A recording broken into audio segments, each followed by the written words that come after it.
Capítulo 76. Sado estava em pé em frente ao bloco de leilões, entre a multidão de compradores. Ao seu lado, um jovem guarda o observava com o canto do olho. Se você continuar me olhando assim, soldado, vou começar a corar. O próprio jovem corou: desculpe, meu príncipe, é que eu nunca tinha te visto de perto assim até agora. Sado ergueu seu remo branco numerado da multidão. 15 moedas de cobre. Disse ele, olhando para o jovem que baixava a cabeça de vergonha, vestindo apenas uma tanga e uma coleira de couro. O homem de cabelos cor de areia era pouco mais que um garoto. Estou ouvindo 20? Gritou o leiloeiro elfo negro, uma vez. 2 vezes. Vendido para o número 42. O jovem foi levado para um canto e caminhou arrastando os pés até a área de detenção, com suas correntes fazendo um leve barulho. Me envergonha ser visto assim. Se quer saber a verdade, me ver de perto fazendo o que eu sou, não é o que eu queria, acrescentou o príncipe. É verdade que ele não estava com uma aparência horrível, com um traje preto simples com um triângulo branco atravessando os ombros até a cintura. Era claramente uma vestimenta de servo da casa de algum grupo rico. O jovem ergueu o queixo, revelando sua coleira de ferro. Você não fala apenas por si mesmo. Perdi minha mãe e meu irmão naquela guerra, meu príncipe. Ela foi pega do lado de fora dos muros, me deu meu irmãozinho, me fez pegar o cavalo e cavalgar. Consegui entrar com ele poucos minutos antes dos portões se fecharem e nunca mais a vi. Quando os muros caíram, eu estava na última linha. Meu irmão ainda estava na zona externa. Também não sei o que aconteceu com ele. Me ofereci para ir com você.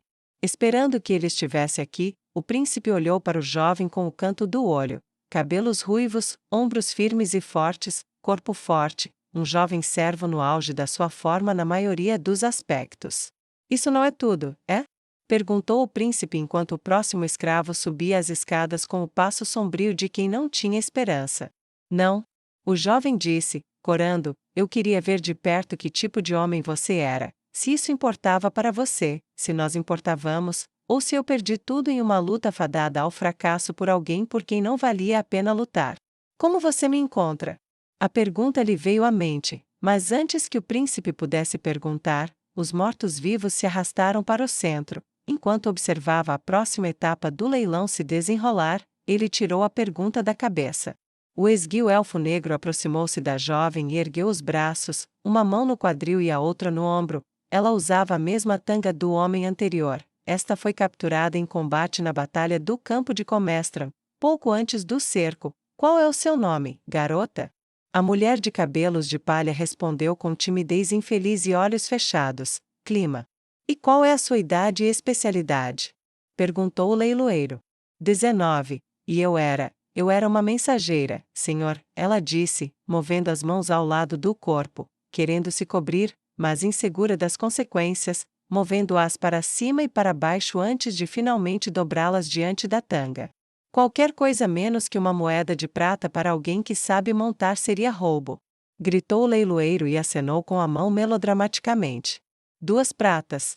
O príncipe Sado manteve a cabeça baixa e o remo erguido, o mar de rostos ao seu redor, alguns competindo mais intensamente do que outros, elevou o preço dela para 5 pratas depois de 1 minuto, antes que ele encerrasse o lance com 6, e ninguém mais competiu.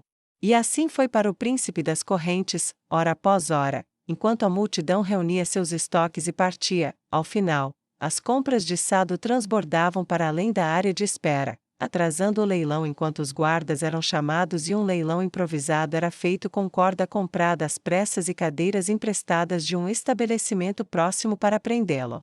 Quando o sol começou a se pôr, e Sado viu de perto mais de 100 de seus soldados com correntes de ferro meio enferrujadas, coleiras de couro barato e usado e tangas, todos olhando desesperadamente para o chão de pedra da cidade vitoriosa, ele deixou o remo cair de seus dedos sem energia e olhou através de olhos vazios e ocos.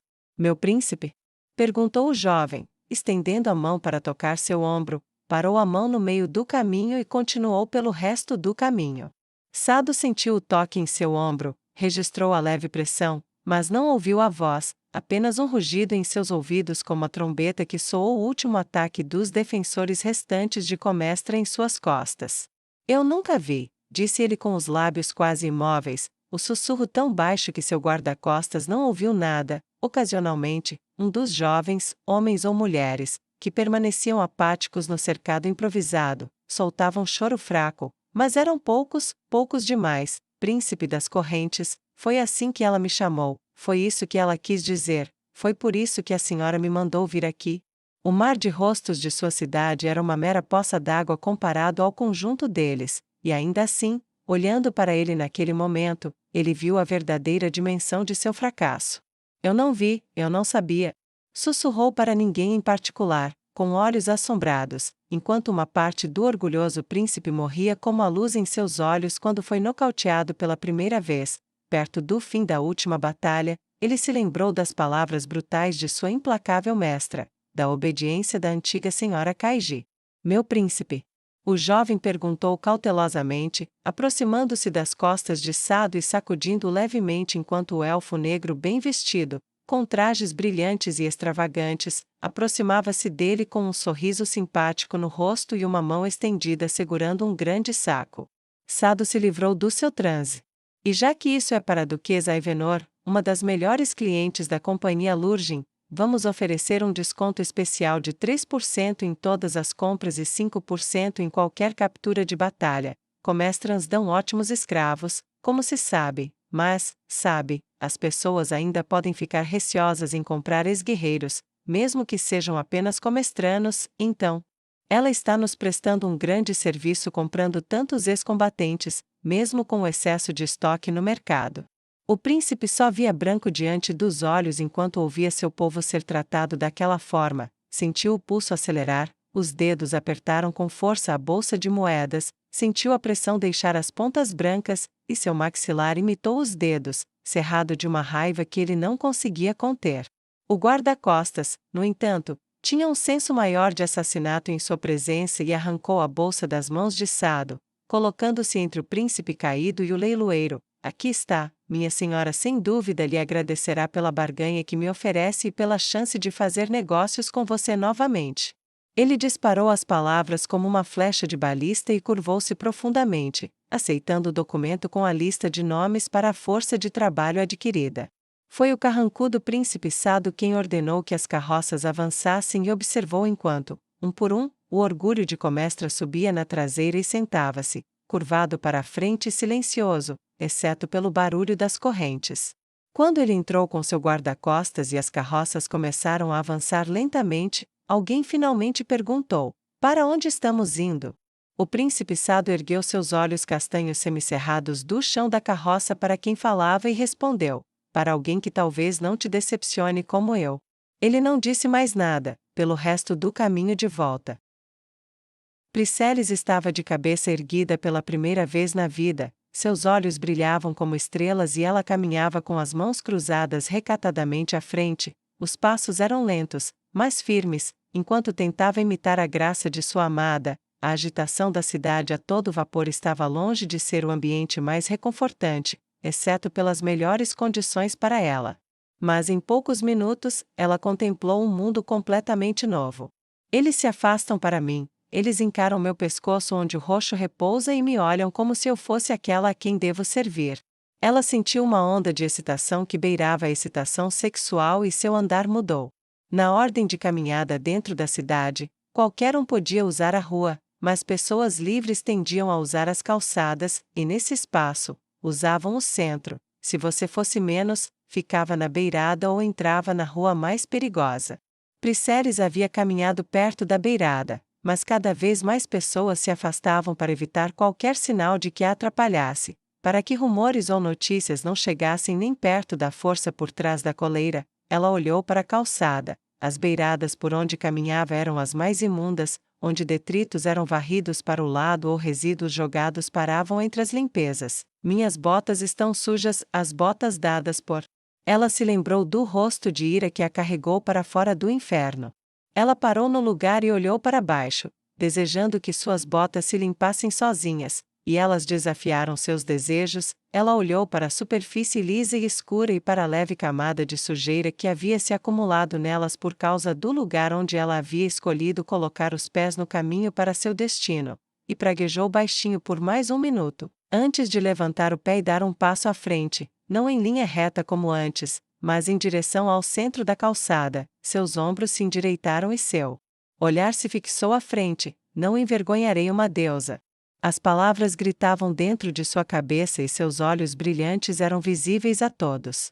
Encontrar o local de registro foi fácil. Ela foi até o local onde estivera detida no dia em que sua patroa a comprou. Havia um pequeno prédio ao lado do armazém, estreito, largo o suficiente apenas para duas pessoas passarem lado a lado, e muito monótono e sem graça em comparação com o restante dos interesses arquitetônicos de Pazen. Uma única janela ficava ao lado da porta, com uma pequena prateleira de madeira lisa, polida e de cor clara entre o exterior e o interior. Um sino de latão com uma alça de madeira escura estava ali, preso por um barbante marrom rudimentar a um prego na moldura da janela. Priscillis olhou para o sino como se fosse uma cobra pronta para atacar. Ela olhou ao redor. Não chamou atenção. Isso aliviou as batidas do seu coração. Olhou para o sino, levantou a mão para fazer o impossível e tocá-lo. Ela abaixou a mão e olhou para dentro. Dois homens estavam sentados com os rostos imersos em documentos, atrás de pilhas de mais do mesmo. Eles não anotavam. Ela estendeu a mão novamente. Toque. Toque, seu covarde. Você está apenas fazendo um recado para sua patroa. Não é grande coisa, apenas uma coisa comum. Era uma mentira desesperada. 2 vezes sua mão se lançou e agarrou-a, e 2 vezes ela a puxou de volta antes que pudesse tocar a alça lisa e escura e polida. Eles lutaram por você. Você levou uma surra pelos dois. Você consegue. Ela cerrou os dentes, pegou a alça do sino com a mão trêmula, levantou-a e tocou-a levemente. Não soava como o das brigadas de baldes que contiveram as chamas até que os magos pudessem responder. Era pouco mais alto que os pequenos sinos de prata que pendiam dos mamilos das cortesãs mais exóticas nos salões das elites. No entanto, para seus ouvidos, era um trovão. Um velho magro e enrugado, com as costas curvadas e passos fracos e lentos, aproximou-se. Sua cabeça calva ainda tinha mechas de cabelo branco grudadas, e pior, penteadas para trás, como se ele achasse que poderia enganar as pessoas. Ele retrucou, e o coração de Priscillis estremeceu brevemente quando ela pousou o sino. Preciso dos locais de venda desses escravos, senhor, ela disse educadamente e tirou o pequeno pedaço de papel da bolsa ao seu lado, colocando-o na frente dele, sobre a tábua entre os dois. Levará umas 6 semanas, 3 se você pagar pela urgência, ele murmurou e pegou uma prancheta pendurada na parede interna. Preencha isso e nós. Priscillis levantou a cabeça inconscientemente para seguir a mão dele, que subia, e ele parou no meio do caminho. O velho apertou os olhos visivelmente e perguntou: não te conheço, que etiqueta é essa? A casa da duquesa Ivenor. Mais poder passou por suas palavras do que ela esperava, e em vez de abaixar a cabeça novamente, ela ergueu o queixo. Ela me ordenou que adquirisse esses 2 imediatamente. O subtexto de suas palavras, de que a duquesa ordena você que os encontre imediatamente, não passou despercebido pelo velho. Ele lentamente retirou a mão da prancheta e pegou o papel com o cuidado que se demonstra com um recém-nascido. Sim, só um momento, voz da duquesa. Ele girou nos calcanhares, lentamente, mas rápido para um homem da sua idade, e caminhou com o passo rígido que homens com uma vida inteira de paus enfiados no traseiro andavam quando não estavam acostumados a ter pressa por ninguém, um andar firme e rápido que emitia um desagradável ruído de raspagem aos ouvidos de Priscillis. Ela manteve a cabeça erguida e esperou, fazendo o melhor que pôde para ignorar a troca furtiva entre um velho e outro antes que uma mão apontada fosse estendida em sua direção. O que quer que o primeiro tivesse dito ao segundo foi eficaz. Eles foram até uma parede de gavetas, e uma sensação de morbidez tomou conta de Priscillis. Ela olhou mais de perto. 2 lado a lado já era generoso antes. Na verdade, com as gavetas, apenas uma se movia com facilidade. Papéis estavam espalhados e saindo de pilhas de pastas. E pesos de papel de cristal barato ou pedras eram tão numerosos que o lugar poderia muito bem ser uma mina. Por mais caótico que parecesse, porém, os 2 conheciam o seu ofício, e primeiro um, depois outro papel foi arrancado de uma gaveta e colocado em suas mãos. Ele pegou um pedaço de papel em branco barato, olhou para ela com o canto do olho, depois pensou melhor e pegou um de melhor qualidade de outra pilha. pegou uma pena do tinteiro e rabiscou algumas informações nela. Depois voltou para a janela e deslizou-a para ela como se ela fosse a cobra enrolada prestes a atacar. Ele curvou-se educadamente antes de falar com uma voz rouca que poderia ter sido um bajulador em sua juventude. Voz da duquesa: encontramos os que você procura. Escrevi os nomes dos donos, o endereço onde trabalham e o valor pago por eles neste documento para garantir que sua senhora não seja enganada. Ah, e, por favor, não diga a ela que demorou tanto. Ele deu um sorriso trêmulo, mais por nervosismo do que por idade, e se afastou lentamente. Os olhos de Priscillis brilharam intensamente quando ela pegou o papel, e ela abriu um sorriso largo que fez os olhos dele se arregalarem com a mesma intensidade que ela própria parecia brilhar. Claro, minha senhora só saberá que você ficou feliz em ajudar seu criado com esta tarefa, mas posso sugerir: sua campainha é muito suave, e a rua está muito movimentada. Talvez consiga uma mais alta. Ela piscou, contando-lhe uma piada que só ela entendia, e foi embora nas nuvens de seus próprios devaneios, deixando um velho coçando a cabeça sobre um mistério que ele jamais resolveria, sobre uma piada que ele não conseguia entender e que rapidamente esqueceu.